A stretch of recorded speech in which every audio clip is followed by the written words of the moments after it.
Sorotan Dunia Islam. Rekan Dakta, saat kita masuk di segmen Sorotan Dunia Islam dari Majalah UAI bersama Bapak Farid Uwasti. Assalamualaikum Pak Farid. Ya, apa kabarnya Pak Farid di hari ini? Alhamdulillah. Alhamdulillah. Kita membahas terkait dengan Venezuela ini yang diambang kehancuran dan bagaimana kita membahas dalam perspektif Islam ya Pak Farid, silakan. Ya, sebagaimana kita ketahui kemarin baru saja Presiden Venezuela ya diculik ya oleh Amerika Serikat ya, yang ini cukup menghebohkan dunia internasional ya, meskipun sebenarnya ini bukan pertama kali Amerika menculik seorang kepala negara ya. Amerika pernah melakukan hal ini juga terhadap Presiden Panama sebelumnya. Apa yang dilakukan oleh Amerika ini sebenarnya makin mengokohkan ya bahwa Amerika adalah negara imperialis ya, yang menjadikan penjajahan sebagai metode politik luar negerinya yang baku dalam bentuk apapun ya. Jadi yang ditunjukkan oleh Amerika sekarang ini adalah politik luar negeri Amerika yang didasarkan kepada penjajahan kapitalisme. Secara konsep ya, Amerika sering menyandarkan kebijakannya di Amerika Latin ya, termasuk dalam hal ini adalah Venezuela, berdasarkan apa yang disebut dengan doktrin Monroe ya. Jadi doktrin Monroe ini adalah kebijakan politik luar negeri Amerika Serikat ya, yang dibuat pada tahun 1823 ya. Dalam doktrin Monroe ini dikatakan ya, Eropa itu tidak boleh mencampuri urusan benua Amerika, Amerika Utara dan Selatan. Sebagai gantinya, Amerika juga tidak boleh mencampuri urusan Eropa ya. Jika Eropa campur tangan, itu dianggap menjadi ancaman. Dan yang terjadi sekarang ini adalah perluasan ya dari doktrin Monroe tersebut. Dan ini ditegaskan oleh Amerika Serikat dalam apa yang disebut dengan kebijakan strategis keamanan Amerika yang dikeluarkan pada tahun 2025 kemarin ya. Di mana intinya Amerika berhak mencegah dan melawan pengaruh kekuatan lain di benua Amerika. Dalam hal ini meluas menjadi bukan hanya Eropa, tapi juga Cina, Rusia, dan Iran ya. Dan kita ketahui bahwa Venezuela belakangan ini melakukan hubungan perdagangan dan hubungan ekonomi serta politik yang cukup aktif ya dengan negara-negara seperti Cina ya. Ini yang kemudian membuat Amerika melakukan intervensi secara langsung. Ya, baik. Tapi ini kan masalah kedaulatan negara yang memang negara tersebut pun juga harus melindungi begitu Pak Farid. Ya, ini memang bisa disebut menghancurkan sendi-sendi apa yang disebut dengan hukum-hukum internasional ya, atau sendi-sendi dasar dari tatanan hubungan internasional yang selama ini dibangun oleh Barat sendiri ya.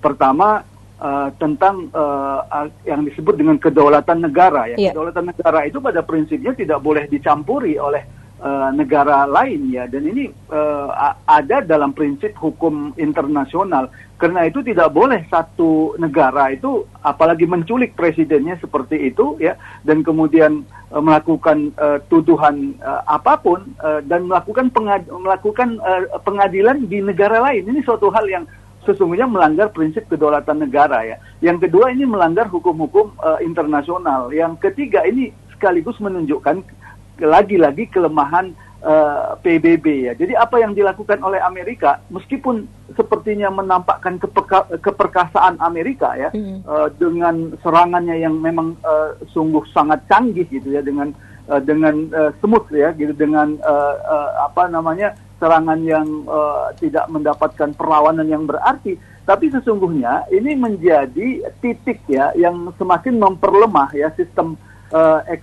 politik internasional yang berbasiskan pada organisasi internasional dan hukum internasional ya, karena Amerika melanggar semua itu, dan ini tidak bisa dilepaskan dari posisi strategis Venezuela ini bagi Amerika ya, bukan hanya secara geopolitik karena dia berada di halaman belakang Amerika Serikat, tapi Venezuela ini adalah negara yang memiliki kekayaan alam yang luar biasa. Ya, minyak ya. Iya, cadangan minyak Venezuela ini disebut-sebut terbesar di dunia ya, sekitar 303 miliar barrel. Artinya 17% dari cadangan global dunia. Demikian juga cadangan gas alamnya. Belum lagi kalau kita lihat mineral dan logamnya. Jadi kalau dihitung-hitung ya, nilai kekayaan alam potensial dari Venezuela ini sekitar 14 triliun US dollar atau sekitar 2 juta triliun ya. Ini sangat menggiurkan Amerika, dan selama ini Venezuela melakukan hubungan dengan Cina ya. Ini yang kemudian membuat Amerika menampakkan wajah asli dari imperialismenya. Ya, baik. Apakah akan ada negara-negara lain yang menjadi target dari Amerika Serikat? Ya, ini yang kita kaitkan dengan dunia Islam ya. Ini sesungguhnya menjadi warning ya bagi dunia Islam ya. Maka dunia Islam seharusnya ya mempersiapkan diri ya agar tidak mudah diintervensi Amerika ya. Dan sayangnya dunia Islam juga selama ini menjadi sasaran intervensi Amerika ya. Bagaimana kalau kita lihat Amerika menyerang Irak, menyerang Afghanistan sesuka hatinya, kan begitu. Demikian juga kemarin menyerang Qatar ya, membiarkan Israel menyerang Qatar. Artinya sebenarnya dunia Islam juga telah menjadi sasaran intervensi dari Amerika secara langsung sebelum di samping Venezuela ini ya. Dan apa yang membuat hal ini terjadi? Pertama sebenarnya kelemahan dari dunia Islam sendiri atau negeri-negeri Islam. Kita tidak lagi memiliki kekuatan politik global ya, yang membuat umat Islam ini bersatu ya, yang dengan persatuan itu membuat umat Islam ini kuat. Ini yang sudah tidak ada lagi ya. Negeri-negeri Islam sekarang dipecah belah menjadi apa yang disebut dengan kalau di Timur Tengah itu didasarkan kepada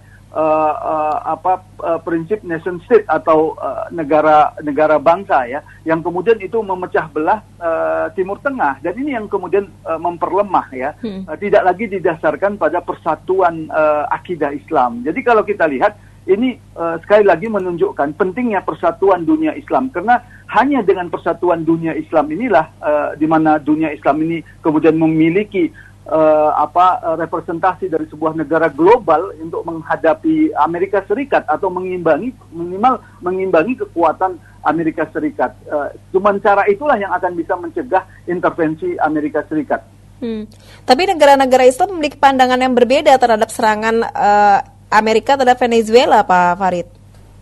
Ya, kalau dalam perspektif negara-negara kapitalis, apa yang dilakukan oleh Amerika sah-sah saja, ya. Karena bagi mereka itu ada prinsip menghalalkan segala cara. Karena bagi mereka yang terpenting itu adalah bagaimana mereka menguasai suatu negara, merampok kekayaan alamnya, tidak peduli membunuh berapa banyak orang, seperti yang mereka lakukan di Irak ya, lebih dari 1 juta rakyat Irak yang terbunuh ya ketika Amerika melakukan intervensi di negeri Irak, termasuk di Suriah. Jadi kalau dalam kacamata kapitalisme hal seperti ini sah-sah saja. Persoalannya bagaimana kita menghadapi ini ya? Ini harus dilakukan ya. Dan dunia itu sesungguhnya menantikan kekuatan Islam ya, kekuatan ideologi Islam. Ini sangat dinantikan oleh dunia, karena satu-satunya yang bisa mengimbangi ini adalah kekuatan ideologi Islam setelah sosialisme runtuh ya. Kalau kita lihat kan Venezuela ini termasuk negara yang sering disebut dengan negara kiri ya, tapi kan gagal ya. Bolivia yang sebenarnya juga disebut negara kiri tidak membantunya, Kuba yang juga disebut sebagai negara kiri tidak membantunya. Ini sebenarnya sudah sangat jelas menunjukkan lemahnya sosialisme ya, dan dari kemana harapan dunia itu sebenarnya sangat tergantung, sangat berharap kepada dunia Islam, karena dunia Islam itu memiliki potensi yang kuat ya untuk menjadi negara hidayah. Kita memiliki ideologi yang kuat yaitu akidah Islam ya, kita memiliki hukum yang independen yaitu syariah Islam, dan kita memiliki prinsip persatuan dunia Islam. Jadi kita bayangkan kalau umat Islam itu bersatu, dan itu pernah dicontohkan ya di masa Rasulullah SAW, di masa khilafah ala minhajin nubuwah para sahabat ya, di mana umat Islam disatukan oleh institusi negara yang disebut dengan khilafah ala minhajin nubuwah. Ini yang harus difikirkan oleh umat Islam dengan sangat-sangat serius ya, untuk mengimbangi kekuatan Amerika yang semakin rakus ini. Ya, tapi mereka memang mengeluarkan pernyataan, tapi apakah dengan pernyataan tersebut bisa mempengaruhi semuanya, Pak Farid? Ya, Amerika tentu saja yang membangun opini ya untuk melegitimasi tindakan mereka dengan mengatakan dia terkait dengan kartel narkoba misalkan. Sebagaimana juga Amerika ketika menyerang Irak mengatakan di situ ada senjata pemusnah massal, tetapi ternyata tidak ada. Demikian juga ketika Amerika menyerang Afghanistan dengan menuduh di situ ada teroris yang terkait dengan serangan WTC, tapi itu tidak terbukti misalkannya. Jadi itu semata-mata kebohongan-kebohongan yang dibangun oleh Amerika untuk membenarkannya tindakan imperialis mereka, termasuk yang dilakukan di Amerika Latin ini kan dengan beralasan kepada doktrin Monroe ya, di mana doktrin Monroe itu tidak membolehkan negara lain di luar Amerika Serikat untuk campur tangan di benua Amerika. Nah, kalau sebelumnya itu Eropa ya, sekarang ini meluas kepada Cina dan Rusia ya, karena Venezuela ini sebelumnya sudah banyak diblok ya oleh Amerika, diisolasi oleh Amerika, dan Venezuela menjalin hubungan dengan Cina dan Rusia ya. Ini yang kemudian membuat Amerika melakukan intervensi ya. Persoalannya itu apakah dunia Islam membiarkan Amerika seperti ini ya? Apakah kita membiarkan Amerika terus melakukan intervensi termasuk ke dunia Islam? Tentunya tidak ya. Disitulah umat Islam ini harus bersatu. Kekuatan kita itu bersatu, dan kita punya potensi yang kuat untuk menjadi negara adidaya ya. Dan itu pernah terjadi. Ini bukan hanya sekedar utopis, tapi pernah terjadi ketika umat Islam itu memiliki apa yang disebut dengan khilafah ala minhajin nubuwah ya, yang menguasai hampir sepertiga dunia, yang disegani oleh kawan, ditakuti oleh musuh, sehingga intervensi seperti ini tidak mudah terjadi di dunia Islam ya. Tapi dengan catatan ya, kita berpegang teguh pada Islam, itulah kekuatan kita. Iya, iya. Tapi kekuatannya secara militer jika digabungkan, Pak, kemudian kita melawan dengan perang gitu, memungkinkan atau tidak, Pak? Ya, sebenarnya kalau kita lihat ya, kekuatan militer dunia Islam bukannya lemah ya. Kita memiliki negara-negara yang tentaranya sangat banyak ya, seperti Pakistan ya, demikian juga Iran, termasuk Indonesia misalkan, karena Indonesia kan menjadi bagian dari negeri Islam ya. Tentu negara-negara itu juga memiliki pesawat-pesawat tempur ya, demikian juga artileri yang cukup canggih ya. Jadi sebenarnya kita tidak kalau disatukan, dengan catatan begitu ya, kalau disatukan kita tidak lemah-lemah banget gitu ya. Artinya kita punya potensi untuk menjadi negara dengan kekuatan militer yang kuat ya. Persoalannya itu sebenarnya bukan hanya kekuatan militer ya, tapi kemauan politik dari penguasa-penguasa negeri Islam untuk bersatu, kan begitu. Kalau penguasa negeri Islam untuk bersatu, contohnya untuk membebaskan Palestina, itu sebenarnya suatu perkara yang bisa masuk akal gitu ya, dengan menyatukan kekuatan kaum muslimin seperti Saudi, kemudian Iran, Turki ya, apalagi ditambah dengan Mesir. Bagaimana mungkin kita tidak bisa kemudian menghilangkan penjajahan di Palestina yang dilakukan oleh Israel, yang jumlah penduduknya itu hanya sekitar 7 juta ya. Sementara jumlah penduduk dunia Islam itu ada yang mengatakan 1,2 miliar ya. Artinya apa? Potensi kekuatan militer kita itu ada ya. Apalagi tentu nanti dunia Islam akan mengembangkan kemampuan sains dan teknologinya, dan kita itu punya SDM yang luar biasa gitu, punya insinyur-insinyur, punya pakar-pakar yang luar biasa. Hanya saja kan SDM ini tidak ada yang mengkoordinasikannya, tidak ada yang mensolidkannya ya, sehingga banyak SDM kita yang justru dipakai oleh negara-negara kapitalis untuk kepentingannya, bukan untuk kepentingan negeri Islam. Jadi secara potensi militer kita itu sangat-sangat kuat, dengan catatan kalau kita bersatu, dan tentu harus terus mengembangkan sains dan teknologi ini harga mati bagi dunia Islam ya. Ya, tapi bagaimana negara-negara yang tidak mengeluarkan statement, entah itu dia mendukung atau menolak kebijakan dari Amerika Serikat tersebut, Pak Farid? Karena kan banyak ya negara-negara Arab yang berada di Afrika itu.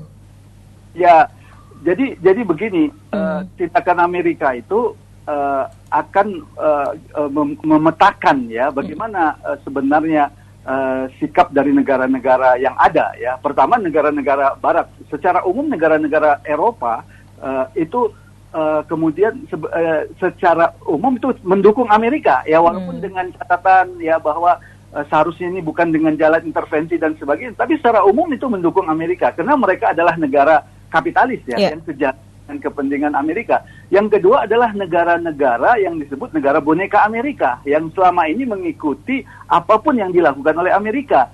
Inilah negara-negara yang tunduk kepada Amerika. Ya, negara-negara seperti ini pasti mendukung Amerika. Dan hampir sebagian besar negara-negara Arab misalkan itu adalah negara-negara boneka Amerika. Maka mereka cenderung bersikap diam ya. Tapi perlu kita catat ya, diamnya kita itu, kalau kita diam terhadap kebrutalan Amerika, bukan berarti kita aman ya. Justru diamnya kita itu membuat kita itu bisa dikendalikan oleh Amerika, bisa dikontrol oleh Amerika, dan Amerika bisa melakukan apapun ya untuk kemudian menjalankan kepentingan mereka. Dan itulah yang terjadi kan ketika penguasa-penguasa negeri Islam diam, seperti diamnya mereka terhadap apa yang terjadi genosida di Palestina ya, maka Amerika itu berbuat seenaknya terhadap negeri-negeri Islam ya. Maka jangan disebut atau jangan kita mengira diamnya kita karena takut ya, itu membuat kita aman ya. Justru diamnya seorang muslim itu melihat kemungkaran itu yang membuat kita itu tetap dikendalikan. Akhirnya kita itu menjadi negara yang menjadi objek negara-negara imperialis. Maka seharusnya bagaimana sikap kaum muslimin ya, sikap dunia Islam seharusnya melawan ya negara-negara imperialis ini adalah kezoliman, karena dalam Al-Quran itu kan disebutkan kita harus melawan kezoliman, bahkan cenderung kepada kezoliman juga kita tidak dibolehkan ya. Apakah ini menjadi suatu pertanda bagi masing-masing negara untuk terus memproteksi dirinya sendiri, Pak Farid? Ya, justru di situ kelemahannya. Ketika satu negara berbicara hanya untuk memproteksi dirinya, di situ justru kelemahannya. Karena mereka akhirnya hanya mementingkan kepentingan diri mereka sendiri, ya, bahkan kepentingan elit politik mereka sendiri. Nah, ketika itu ada, ya, ketika itu terjadi, mereka pasti berpikirnya menjalin kerjasama dengan Amerika, kan begitu? Karena mereka akan bisa menghadapi Amerika dengan sendiri, gitu kan? Pasti berpikir, ya, kalau gitu kita kerjasama dong dengan Amerika. Kita tidak boleh macam-macam dengan Amerika. Maka apapun yang diinginkan oleh Amerika, seperti yang dikatakan oleh Trump misalkan, bahwa Gaza, penduduk Gaza itu harus diusir misalkan, kita harus ikuti dong, kan gitu. Kita tidak boleh lawan Israel dong. Akhirnya kan begitu cara berpikirnya. Kalau masing-masing negara memproteksi dirinya, seharusnya cara berpikirnya itu adalah membangun kekuatan gitu. Bagaimana cara membangun kekuatan itu? Dengan bersatu. Dunia Islam punya potensi itu, karena kita itu memiliki akidah Islam, bukan memproteksi diri kita. Karena kalau kita hanya memproteksi diri kita, Indonesia dengan Indonesia, misalkan Saudi dengan Saudi, Yaman dengan Yaman, itulah yang justru melemahkan kita. Seperti itu. Baik. Tapi bagaimana kalaupun ada intervensi dari Amerika Serikat terhadap negara-negara yang memberikan statement terhadap permasalahan ini, Pak Farid? Ya, sebenarnya kalau kita lihat ya, ini sebenarnya mengokohkan ya bahwa Amerika itu memang negara imperialis, itu yang kita lihat. Dan demikian juga semakin menunjukkan ya kepalsuan apa yang disebut dengan tatanan dunia internasional yang diatur oleh Barat sendiri ya, dengan hukum internasionalnya, dengan PBB-nya. Ini kan semua menunjukkan bahwa mereka sendiri yang kemudian melanggar ya, mereka sendiri yang melanggar prinsip-prinsip demokrasi ya. Prinsip demokrasi itu kan di samping meletakkan kedaulatan itu di tangan rakyat ya, ada prinsip penting juga yang itu cerminan dari kedaulatan rakyat, yaitu kedaulatan negara, kan gitu. Di mana satu negara itu tidak boleh diintervensi oleh negara lain gitu, apalagi menculik presidennya. Jadi sebenarnya apa yang terjadi sekarang ini Ini yang dalam satu buku itu disebut dengan The Dark Age of Empire ya. Ini adalah sisi masa gelap dari imperium, dan apa yang dia sebut dengan imperium itu adalah imperium Amerika ya. Dalam buku itu disebutkan bahwa imperium Amerika itu sebenarnya sedang menuju kehancurannya ya, karena satu negara atau satu imperium itu akan hancur ketika mereka menunjukkan sifat aslinya, kerakusan ya, pembunuhan, pembantaian ya, dengan mengabaikan tatanan-tatanan hukum yang mereka buat sendiri ya. Itu artinya negara itu sedang menuju kehancurannya. Inilah yang terjadi. Persoalannya adalah apa alternatif dunia sekarang ini. Kalau kita melihat ini kesempatan bagi dunia Islam ya untuk muncul menjadi kekuatan baru ya, dan umat Islam ini sebenarnya didesain oleh Allah Subhanahu wa taala itu untuk menjadi negara adidaya ya, bukan negara kaleng-kaleng seperti sekarang. Dan itu pernah ditunjukkan oleh Rasulullah dan sahabat-sahabatnya ketika mengalahkan negara imperium dunia pada waktu itu ya, Persia dan Romawi ya. Dan itulah juga yang menjadi makna terpenting dari salah satu makna terpenting dari Isra wal Mi'raj Rasulullah SAW, ketika Rasulullah itu menjadi pemimpin para nabi ya. Itu menunjukkan umat Islam itu bisa menjadi pemimpin dunia gitu. Karena Rasul kita itu menjadi pemimpin para nabi. Umat Islam ini juga merupakan umat yang terbaik, disebutkan dalam Al-Qur'an ya, kuntum khairu ummatin ukhrijat linnas ya. Sesungguhnya kalian adalah sebaik-baik umat yang dilahirkan untuk manusia. Jadi sebenarnya kita ini siap dan dengan Islam ini dan layak ya untuk menjadi negara adidaya yang disegani oleh kawan dan ditakuti oleh musuh. Iya. Mungkin kita percaya dalam Islam bahwa segala sesuatu yang kita lakukan buruk akan menimpa kita sendiri. Tapi akankah ada kesadaran tersendiri dari negara-negara yang menzolimi negara lain itu akan terjadi pada negara itu sendiri ya Pak Farid? Ya, jadi jelas ya, setiap keburukan itu akan balik kepada pelakunya. Iya, benar. Itu suatu hal yang pasti ya. Orang yang menzolimi akan juga akan mengalami hal yang sama. Persoalannya kan siapa yang kemudian membendung kezoliman mereka kan gitu. Dengan cara kezoliman mereka itu kemudian bisa dihentikan, kan itu persoalannya. Nah disitulah butuh negara yang kuat juga gitu ya. Jadi kita tidak bisa hanya menunggu ya bahwa kerusakan itu terjadi pada diri mereka sendiri. Tidak, ini harus dibangun kekuatan baru ya, kekuatan dunia baru untuk menghentikan kezoliman itu ya. Karena kalau menunggu mereka sendiri kemudian mendapatkan kezoliman, kita tidak tahu kapan kan gitu. Tapi dengan membangun kekuatan baru ya, apalagi kekuatan dunia Islam, kezoliman itu bisa dihentikan ya. Karena itu benar bahwa mereka akan merasakan sendiri, tapi persoalannya kewajiban di luar mereka itu apa ya? Artinya kewajiban kita apa? Menghentikan kezoliman itu, kan itu yang menjadi kewajiban kita. Dalam Al-Qur'an itu kan disebutkan wala tarkanu ilal ladzina zalamu ya fatamassakumun nar. Janganlah kalian itu cenderung kepada kezoliman yang itu bisa menyebabkan kalian tersentuh api neraka. Itu cenderung aja itu nggak boleh ya. Artinya kezoliman itu harus kemudian dilawan oleh kaum muslimin gitu. Baik.